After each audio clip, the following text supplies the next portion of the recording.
The Lord of the Rings is full of mystical places, but the Undying Lands may be the most hallowed. Each individual that went there after the events of the Lord of the Rings movies had their own fascinating story and reason to do so. This special place was also called Valinor and was home to the Valar, the Vanyar elves, and other elves that hadn't left or had eventually moved back from Middle-earth. It was the home built by the Valar after Morgoth destroyed their first Middle-earth home, Almaren. These demigods blessed the realm with beauty and healing powers, making its residents lucky. But the realm saw tumult since the Valar first moved there. After the kinslaying performed by Lord of the Rings elves, the Noldor elves were banned from the Undying Land shores. The Noldor were eventually pardoned, but the Númenóreans were next to cause trouble for Valinor.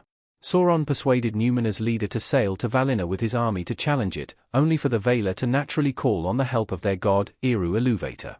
Eru sank Númenor and removed Valinor from the circles of the world, banning mortals forever. And yet, some exceptions were made.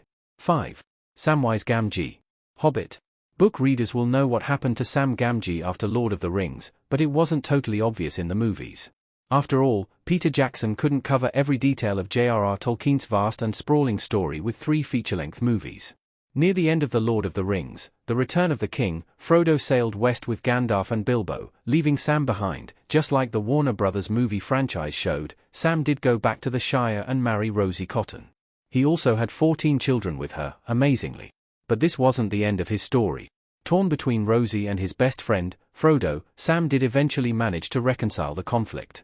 After leaving his children in safe care, he set out to join Frodo in the Undying Lands. 4. Gimli, son of Gloin. Dwarf.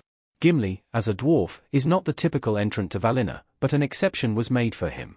The Undying Lands were made for Lord of the Rings' 15 Valar and elves, and dwarfs did not have the best relationship with elves over the years. Episodes like the Ruin of Doriath played a large part in this, with the Norglemere necklace dividing the two species. However, elf-dwarf relations improved over the years. Celebrimbor set up a strong working relationship with dwarfs in Lord of the Rings' Second Age, their love of craft bringing them together. But Gimli's friendship with Legolas is, by far, the best-known diplomatic dwarf-elf relationship in Middle-earth.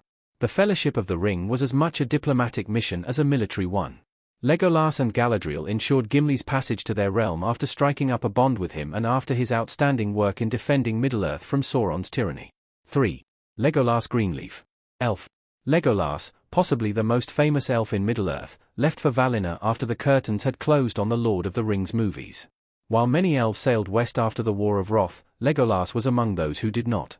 The battles of Beleriand were among Morgoth's worst crimes in Lord of the Rings, with the War of Wrath so cataclysmic that it sunk a whole area of Middle-earth, necessitating many elves to leave the continent. After Lord of the Rings Beleriand sank, most displaced elves sailed to Valinor, but Mirkwood was located quite far to the east of this area.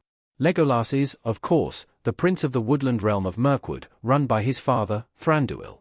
These Sindarin elves remained for a long time, but even they migrated west eventually.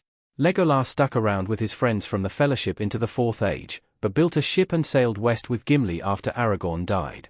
2. Círdan the Shipwright. Elf. Círdan was the ruler of the Grey Havens, a First-Age elf around since at least the Years of the Trees, but he hung around in Middle-earth for far longer than most of his First-Age friends. This elf was so old, he had actually grown a beard, an impressive occurrence, considering elves had immortality in Lord of the Rings akin to limitless serial longevity. Eventually, Círdan left the shores of Middle-earth for good. Tolkien's magnum opus, the Lord of the Rings novel, published in 3 parts between 1954 and 1955, confirmed that Círdan sailed to Middle-earth on the last ship going west in the Fourth Age. This is fair, as he was maintaining the port from which ships left Middle-earth for Valinor. In staying until the last, Círdan helped ensure that anyone who wanted to sail the straight road could do so safely. 1. Celeborn the Wise. Elf. Celeborn, Galadriel's husband, appears to sail to Valinor with Galadriel in The Lord of the Rings, The Return of the King's Ending. Boarding the ship with Galadriel, Círdan, Elrond, Bilbo, Frodo, and Gandalf, Celeborn did leave Middle-earth in the end in the movie.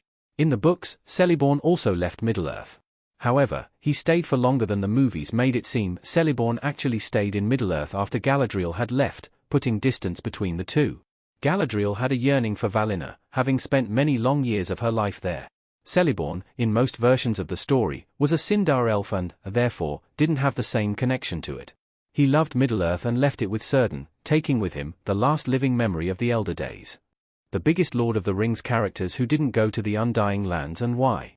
Some surprising characters never went to the Undying Lands, despite seeming like obvious candidates for an exception to the rules of the realm. Arwen and Aragorn stayed in Middle-earth, despite Aragorn being a member of the Fellowship of the Ring, like Sam and Frodo, and despite Arwen being his wife. They had to rule Gondor and Orna, so they shouldn't have left. Plus, neither were ring-bearers like Frodo, Bilbo, and Sam. Merry and Pippin also stayed behind, rather than setting sail for the Undying Lands, despite being Fellowship members. Like Aragorn, neither was a ring-bearer. Like Aragorn, they also had obligations to their territories. They became important figures in the Shire and maintained a good relationship with Aragorn and his realm, raising the profile of hobbits and increasing the opportunities available to them in The Lord of the Rings.